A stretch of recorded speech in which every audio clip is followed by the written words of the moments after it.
Hello dear student, स्वागत है आप सभी का एक बार फिर से अपने चैनल टारगेट गुरुकुल पर।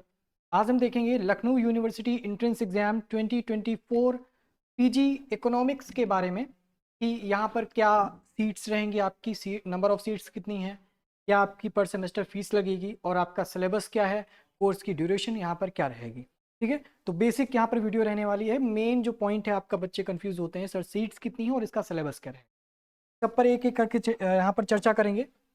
तो पहली बात, यहाँ पर हम देखते हैं कि जो पीजी इकोनॉमिक्स है वो दो प्रकार के यहाँ पर कोर्सेज आपको प्रोवाइड कराता है। एक है आपका रेगुलर और दूसरा है आपका सेल्फ फाइनेंस। दोनों का अगर देखा जाए सीट्स और फीस का जो क्राइटेरिया है वो थोड़ा अलग अलग है। अगर हम बात करते हैं यहाँ पर नंबर ऑफ सीट्स की, ठीक है, एक सेकेंड इसको मैं लिख लेता हूँ। नंबर ऑफ सीट्स हो गया,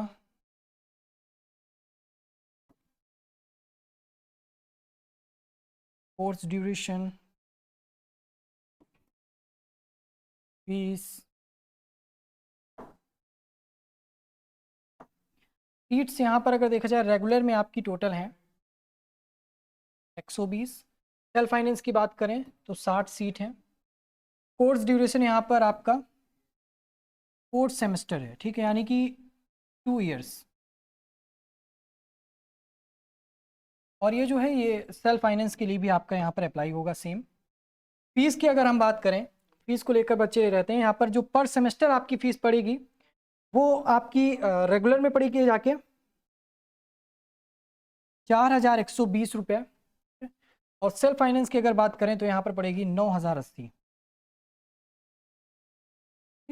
ये आपकी फीस हो गई और सीट्स आपकी यहाँ पर ये हो गई। ये तो बात कर ली। अब हम आते हैं अगले, एक बार देख लीजिए अच्छे से, ठीक है, जो भी आपका स्ट्रक्चर है, फिर आगे बढ़ते हैं। अब बात करते हैं हम कि आखिर आपका जो सिलेबस है वो क्या रहेगा। सिलेबस को लेकर के बच्चे बहुत कंफ्यूज रहते हैं, ध्यान दीजिएगा।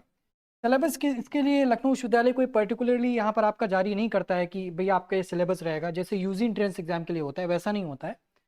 दरअसल लखनऊ विश्वविद्यालय में जो आपका एंट्रेंस एग्जाम होगा पीजी का, उसमें आपने फर्स्ट ईयर, सेकेंड ईयर और जो थर्ड ईयर, ठीक है, जो थर्ड ईयर्स हैं आपके ग्रेजुएशन में जो पढ़ा है, ठीक है, उसी से आपका पूछेगा। क्योंकि ऐसा क्यों है, क्योंकि भैया आप पीजी कर रहे हो, ठीक है, आप पीजी कर रहे हो। और ध्यान से सुनिएगा, अगर आपने इंटर किया होता, ठीक है, इंटर में जब आप यूजी करने जाते, इंटर के बाद यूजी करते हो, तो हो सकता है कि कोई बीएससी का स्टूडेंट हो, बीए करना चाहता हो, तो उसके लिए सिलेबस देना पड़ता है। लेकिन यहाँ पर आप पीजी कर रहे हो, आप उस विषय का अच्छे से नॉलेज ले चुके हो जो आपने 3 साल पढ़ा है। अब इससे ज़्यादा आप क्या ही पढ़ोगे, ठीक है, जो बेसिक नॉलेज है, और एंट्रेंस एग्जाम है इस वजह से बेसिक नॉलेज मांगता है। तो जो आपने पहले पढ़ा है, पहले 3 साल पढ़ा है, वही आपसे डिमांड करेगा, ठीक है। तो यहाँ पर आपको पीजी के लिए आपको जो first year, second year, third year, यानी कि टोटल नंबर ऑफ जो आपके सेमेस्टर हैं वो 6 सेमेस्टर हैं। 6 सेमेस्टर के जो आपका पूरा सिलेबस है वो आपको पढ़ना है। सिलेबस क्या रहेगा, हो सकता है कि आपने कहीं और से पढ़ाई की हो, ठीक है, आपने हो सकता है कि कानपुर यूनिवर्सिटी से या किसी उसके एफिलेटेड कॉलेज से पढ़े हो या कहीं और से पढ़े हो बाहर से, ठीक है, यूपी में, और आप एलयू से करना चाह रहे हो, आपको एलयू का सिलेबस नहीं पता है। लेकिन जो सिलेबस रहता है ना वो कॉमन है सिलेबस, ग्रेजुएशन लेवल पे सिलेबस कॉमन रहता है, उसमें कोई अलग से नहीं आता है। लेकिन फिर भी हम सिलेबस एलयू का ही मानकर चलते हैं, आधार मान के चलते हैं, ठीक है, क्योंकि सब कुछ उस 3 साल में ऐड होता है जो आप पढ़े होते हैं ग्रेजुएशन लेवल पे। और ग्रेजुएशन लेवल का सिलेबस देखा जाए तो 3 साल में जो गोरखपुर विश्वविद्यालय कवर कराता है वही कोशिश करता है लखनऊ विश्वविद्यालय कवर कराने की। इसमें कोई अलग नहीं रहेगा कि गोरखपुर विश्वविद्यालय कुछ अलग पढ़ा रहा है, ये कुछ अलग पढ़ा रहा है। हाँ, थोड़े से चेंजेस हो सकते हैं कि कुछ विषय आपको पहले पढ़ाए जा रहे हो, कुछ टॉपिक्स पढ़ाए जा रहे हो वो बाद में पढ़ाए जा रहे हो, कुछ टॉपिक्स, ये हो सकता है। लेकिन सिलेबस जो 3 साल का सिलेबस होता है मोटा मोटा, ठीक है, वो सारी चीजें आपकी यहाँ पर कवर की जाती है, ठीक, एक प्रकार से जो भी आप विषय पढ़ेंगे इसमें, ठीक है। फिलहाल हम देख लेते हैं कि इसका सिलेबस है क्या, फिर भी लखनऊ विश्वविद्यालय के पॉइंट ऑफ व्यू से।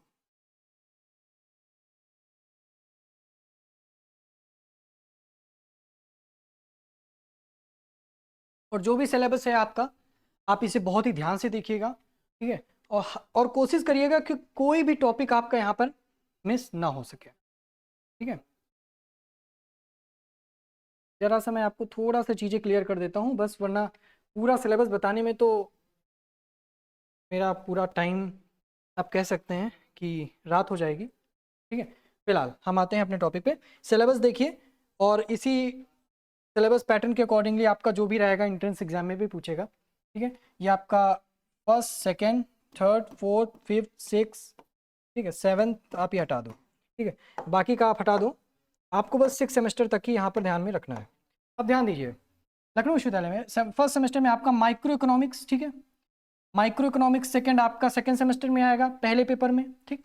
फिर इसका बाद है मैक्रो इकोनॉमिक्स, और मैक्रो इकोनॉमिक्स के बाद जब आप कंप्लीट करेंगे तो मैक्रो इकोनॉमिक्स के जो आपके बड़े बड़े टॉपिक हैं, जैसे आपका मनी एंड बैंकिंग हुआ, ठीक है, ये सारे टॉपिक्स आपके हुए, और ऐसे ही करके बेसिक स्टैट्स का टॉपिक हुआ, ठीक है, इकोनॉमिक ग्रोथ एंड डेवलपमेंट का टॉपिक हुआ, ऐसे भी करके ऐड करके पूरे 6 सेमेस्टर में आपको पढ़ाया जाता है। ये सारी चीज़ें इतना कंफ्यूज होने की आवश्यकता नहीं है, बस आपको मोटे मोटे तौर पे बता देते हैं कि जब आप इस सिलेबस को देखोगे कोशिश करना कि पूरे सिलेबस के जितने भी पेपर हैं उनको आप सीक्वेंस वाइज पढ़ो अच्छे से, ठीक है। और टारगेट कैसे करना है ये भी बता रहा हूँ मैं, बस आपको करना कुछ नहीं है, सिंपल सा काम है। ये तो देख लिया है कि क्या क्या है। यहाँ पर आपको माइक्रो, जहाँ से आपका क्वेश्चन बनता है, मैक्रो,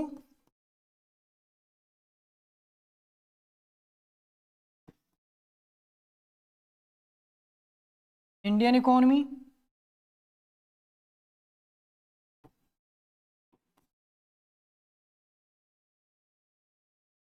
बेसिक स्टैट्स की जितनी भी प्रॉपर्टीज हैं,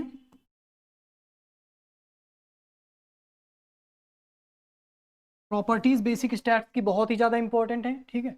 और माइक्रो में आपका तो पूरा माइक्रो आ जाएगा, मैक्रो में आपका पूरा मैक्रो आ जाएगा, इंडियन इकोनॉमी, ठीक है। और साथ ही साथ मैथमेटिकल इकोनॉमिक्स में बच्चे बहुत कंफ्यूज, क्या मैथ्स भी पूछेगा? जो आपका मैथमेटिकल इकोनॉमिक्स है, यहाँ से आपके क्वेश्चंस आने के जो चांसेस है बहुत ही रेयर है, बहुत ही रेयर, ठीक है। आप इसे स्किप कर सकते हैं, बट मैं सजेस्ट नहीं करूंगा, क्योंकि एक आधा क्वेश्चन बन सकता है, क्योंकि बेसिक नॉलेज होना चाहिए, ठीक। फॉर्मूलाज आप याद रखिएगा, ठीक है। और फॉर्मूलाज जैसे आपका क्वेश्चन बन सकता है रिलेशंस एंड फंक्शंस पे, क्योंकि बेसिक नॉलेज मांगता है तो कुछ भी पूछ सकता है। बेसिक नॉलेज की जब बात आती है रिलेशन फंक्शन पे बन सकता है, इससे पहले आप आएंगे तो सेट्स पे क्वेश्चन आपका बन सकता है, ठीक है। ऐसे जो बेसिक छोटे छोटे कॉन्सेप्ट हैं ये आपके लगभग क्लियर होने चाहिए, अगर नहीं है तो ज़्यादा मतलब कुछ अपना तरफ से पूरा दिन लगा के बैठने की कोई आवश्यकता नहीं है। मोटे तौर पर अगर देखा जाए तो ये जो विषय हैं आपके माइक्रो, मैक्रो, इंडियन इकोनॉमी और बेसिक स्टैट्स की जितनी भी प्रॉपर्टीज़ हैं ये आप जरूर याद कीजिएगा, ठीक है। और साथ ही साथ अगर हम सिलेबस को फिर से एक बार पीछे देखते हैं तो कुछ और जैसे टॉपिक्स भी यहाँ पर ऐड हो सकते हैं आपके, जैसे आपका माइक्रो इकोनॉमिक्स और पेपर, अगर सेमेस्टर वाइज देखेंगे तो पेपर वाइज अलग अलग हैं, जैसे माइक्रो इकोनॉमिक्स पेपर फर्स्ट है, पेपर सेकंड है, ऐसे करके। बट आपको एक टॉपिक उठाना है माइक्रो इकोनॉमिक्स, वो क्योंकि 6 महीने में एक सेमेस्टर होता है, ठीक है, तो एक साथ तो पूरी माइक्रो इकोनॉमिक्स पढ़ी नहीं जा सकती है, वास्ट होती है, ठीक। मैक्रो इकोनॉमिक्स भी तो पेपर वाइज यहाँ पे बांटा गया है, ठीक। पब्लिक फाइनेंस से आपके क्वेश्चन बनेंगे, सिलेबस में है तो बिल्कुल, है ना। मनी बैंकिंग पे क्वेश्चन बनेंगे, money banking is a vital part and play a vital role also, ठीक है, आपको पता है मैक्रो इकोनॉमिक्स के अंतर्गत, ठीक। एनवायरमेंटल इकोनॉमिक्स पे बेसिक क्वेश्चंस बन सकते हैं, एनवायरमेंट से जुड़े हुए कि इकोनॉमिक्स पे क्या यहाँ पर इफेक्ट रहता है, ठीक। और साथ ही साथ मैं आपको बता दूं कि एक चीज़, जैसे आपने माइक्रो मैक्रो का देखा है, ठीक है, माइक्रो मैक्रो हो गया, इंडियन इकोनॉमी हो गया। अब जैसे कि आपका मान लो इंडस्ट्रियल हुआ, बहुत ही ध्यान से समझना, मान लो इंडस्ट्रियल इकोनॉमिक्स हुआ, ठीक है। इंडस्ट्रियल इकोनॉमिक्स के साथ साथ अगर हम देखें प्लस करके तो आपका ये इन्वायरमेंटल इकोनॉमिक्स हुआ,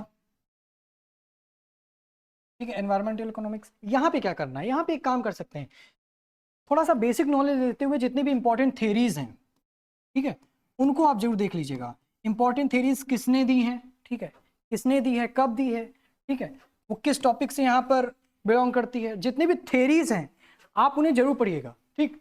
जो विषय आपको कभी समझ ही नहीं आ रहा है बट पहले जो कवर करना है वो आपका माइक्रो मैक्रो इंडियन इकोनॉमी और बेसिक स्टैट्स की प्रॉपर्टीज वगैरह अच्छे से कर लेना, ठीक है। बाकी अगर नहीं आ रहा है, जैसे इंडस्ट्रियल आपने नहीं पढ़ा है और इन्वायरमेंटल नहीं पढ़ा, बस आपको काम करना है थेरीज इनकी जितनी है याद कर लेना है, ठीक। किसने क्या दी ये याद करना है जो कि इंपॉर्टेंट रहेगा। तो इकोनॉमिक्स में बेसिक चीज़ें जो थी आपकी इतनी हैं, बाकी आपको कुल मिला के फिर वही रहेगा कि स्किप ही क्या करना है जब पढ़ना है, क्योंकि 3 साल का नॉलेज लेके आ रहे हैं। जो इंपॉर्टेंट है वो मैंने बता दिया है, ठीक। तो कुछ ज़्यादा एक्स्ट्रा करने की आवश्यकता नहीं है फिलहाल।